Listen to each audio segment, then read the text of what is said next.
고등수학상 1차 방정식과 2차 방정식입니다. 1차 방정식 AX는 B의 해부터 한번 살펴볼 텐데 A가 0이 아니라면 양변을 A로 나눌 수 있기 때문에 해는 한 개입니다. 그 해는 바로 X는 A분의 B가 됩니다.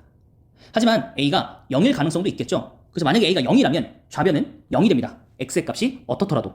이때 우변인 B도 0이 된다면 이 두 식은 같을 수밖에 없기 때문에 해가 무수히 많다입니다. 하지만 좌변이 0일 때 B가 0이 아닌 다른 상수라면 이 두 식은 같을 수 없기 때문에 해가 없다라고 얘기할 수 있으면서 이 두 경우를 특수한 해를 가진다고 얘기합니다. 자, 그리고 또 다른 1차 방정식, 절대값 기호를 포함한 1차 방정식입니다. 자, 첫 번째, 절대값 x-p는 q라는 꼴을 어떻게 풀 거냐면 절대값 안에 있는 x-p가 양수가 되는 범위와 음수가 되는 범위를 각각 나눠서 해를 구합니다. 그렇게 하면 해가 나오는데 가만 보면 첫 번째 경우가 뭐였습니까? x가 p보다 크거나 같을 경우죠. 그러면 해를 봤더니 얘는 어떤 상황이 오더라도 p보다 클 수밖에 없어요. 그리고 두 번째도 보시면 x가 p보다 작은 상황일 텐데 이때도 마찬가지로 x가 p-q이므로 p보다 작을 수밖에 없습니다. 그래서 항상 해가 성립합니다. 당연히 절대값이기 때문에 여러분 q값은 양수입니다. 이게 q가 음수가 되면 이게 부등호 방향과 안 맞지 않습니까? 라고 말씀하실 수 있는데 절대값은 항상 양수밖에 안 나오므로 q는 양수인 게 보장이 되어 있는 상황인 겁니다. 자, 그렇게 되면 우리가 이 두 개 범위를 나누지 않고요 3번의 방법처럼 간단하게 뽑아낼 수 있습니다. 상수에 플러스 마이너스 보를 붙이면서 좌변의 절대값을 뗍니다. 그리고 이것을 x는으로 바꾸면 p 플러스 q와 p 마이너스 q라는 해를 갖는다는 걸 알 수 있습니다. 하지만 이번처럼 우변에 상수가 있는 게 아니라 1차식이 있다면 이때는 원리대로 양수가 되는 범위, 음수가 되는 범위를 각각 분리해서 해를 각각 구하셔야 됩니다. 그리고 나서 이 부등호에 맞게끔 해가 설정됐는지 각각을 확인하셔서 해를 선택해 주셔야 됩니다. 이해되셨죠? 자, 마지막입니다. 이제 시험에 가장 많이 나오는 절대값을 포함한 1차 방정식은 바로 절대값이 두 개 들어간 이 형태입니다. 이거를 읽는 것보다는 실제 예시를 통해서 보는 게 낫기 때문에 여러분 나중에 한번 읽어보시기만 하고 이것을 여기에 잘 대입할 수 있는지를 한번 보시면 될 것 같습니다. 자, 그래서 예시를 조금 더 확대해서 보면 절대값 x 플러스 2와 절대값 x 마이너스 2는 4라는 식이 있을 때 각각이 0이 되는 값은 마이너스 2와 2입니다. 그래서 2와 마이너스 2를 기점으로 세 구간을 나눠줍니다. 그랬을 때 첫 번째 x가 마이너스 2보다 작다면 두 절대값은 전부 다 음수로 해석이 돼야 되기 때문에 음수로 나오게 된다면 이때 x는 마이너스 2라는 해를 갖게 됩니다. 하지만 첫 번째 부등호의 범위에 따라서 해가 될 수 없습니다.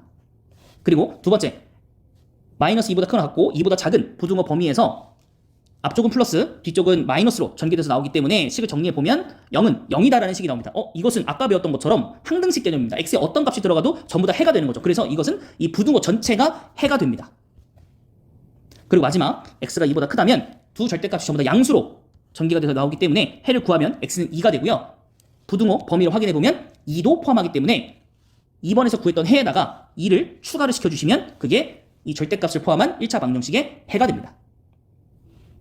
충분히 연습하셔야 되고요. 부등식에서도 다시 한번 나오기 때문에 꼭 학습을 제대로 하셔야 됩니다. 자, 이제 2차 방정식에 대해서 알아보도록 하겠습니다. 기본적으로 인수분해를 활용해서 해를 구하시는 건데 그렇지 않다면 근해 공식을 이용해야 합니다. 근데 여기서도 고등부에선 살짝 다른 부분들이 나옵니다. 2차 방정식 x제곱 플러스 9는요 실수의 범위에서 근을 갖지 않습니다. 왜냐? x제곱이 마이너스 9가 되는 경우가 없었거든요. 하지만 우리가 전단원에서 학습했듯이 복소수라는 범위가 생겼죠. 그래서 개수가 실수인 2차 방정식은 복소수 범위에서 항상 근을 갖습니다. 이때 실수인 근을 실근이라고 하고요 허수인 근을 허근이라고 부릅니다. 자, 그래서 개수가 실수인 2차 방정식일 때 근의 공식이 생긴 모습은 우리가 중학교 때 봤던 거와 다르지 않습니다. 그리고 x의 개수가 짝수인 근의 공식 버전도 동일합니다. 그리고 이 두 개를 모두 다 알고 계셔야 계산상에서의 불리함이 없습니다. 자, 그리고 이 루트 안에 b제곱 마이너스 4ac 이 부분이 있는데 그것을 d라고 표기를 할 거고요. 이것을 판별식이라고 부르게 됩니다. 그래서 이 d 값이 0보다 크게 된다면 루트 값이 실수이기 때문에 서로 다른 두 실근을 갖게 될 거고요. 이 d 값이 0이 된다면 루트도 0이 되므로 한 개의 실근인 중근을 갖게 됩니다. 그리고 이 d값이 0보다 작게 된다면 루트 안에 마이너스가 생기는 거라 허수이잖아요. 그래서 중학교 때는 해가 없었지만 이제는 서로 다른 두 허근을 갖는다라고 표현을 하셔야 됩니다. 자, 그런 다음 이제는 본격적으로 중학교 때는 언급을 하지 않았었던 근과계수를 배우게 됩니다. 말 그대로 근과 계수의 사이에 어떠한 관계가 있다는 겁니다. 이를 근의 공식으로 증명을 하는 건데요. 근의 공식 중에서 플러스 버전을 알파, 마이너스 버전을 베타라고 한다면 이 두 근을 더한 알파 플러스 베타를 두 식을 정리해보면 마이너스 a분의 b라는 걸 알 수 있고 그 두 근을 곱한 알파 곱하기 베타는 a분의 c라는 것을 알 수 있게 됩니다.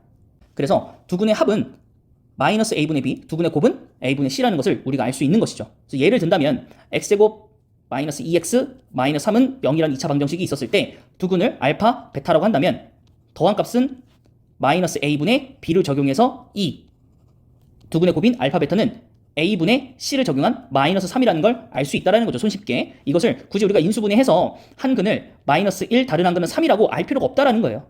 그리고 이 두 개를 알기만 하더라도 우리가 2차 방정식을 따로 세울 수 있는 거고요. 이해되셨죠? 자, 그리고 나면 이제 켤레근의 성질이 나옵니다. 우리가 중학교 때 학습을 했었던 건데 p 플러스 q의 루트 m 값이 한 근이라면 다른 한 근은 그거의 마이너스 버전이 될 텐데 그것은 모든 개수가 유리수일 때 가능한 겁니다. 그리고 이제는 복소수를 배웠기 때문에 한 근이 p 플러스 qi라면 다른 한 근이 p 마이너스 qi가 되려면 모든 개수가 실수인 2차 방정식에서는 성립을 하겠다라는 겁니다. 그래서 이 두 개도 나중에 문제에서 좀 활용할 때 유용한 팁이 되기 때문에 잘 기억하시면 좋겠습니다. 그래서 켤레근은 항상 근이 된다. 근데 루트 버전이 들어올 때는 개수는 전부 다 유리수여야 하고 복소수 i가 들어올 때는 개수가 모두 다 실수일 때만 허용이 된다라는 거죠. 이해되셨죠? 자, 그 다음에 뒤에 나오는 예시들은 여러분들이 여태까지 학습한 내용을 가지고 풀어보신 다음에 교실에 넘어와서 같이 풀어보도록 하겠습니다.